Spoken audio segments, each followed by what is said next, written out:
Pnawn yma, dyn ni'n mynd I weithio mewn parau. Mae angen Chromebooks. Ewch I nôl Chromebooks, ewch yn dawel.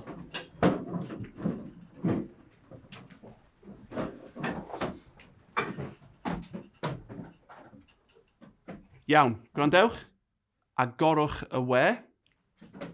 Ewch i'r wefan ar y bwrdd, on the board, ar y bwrdd.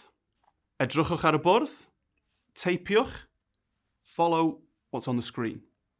Once you've opened the website, darllenwch y cwestiynau, read the questions, darllenwch y cwestiynau that are on your sheets. Together, you're going to find the answers. Dyn ni'n mynd I weithio mewn parau, trafodwch yr atebion mewn parau.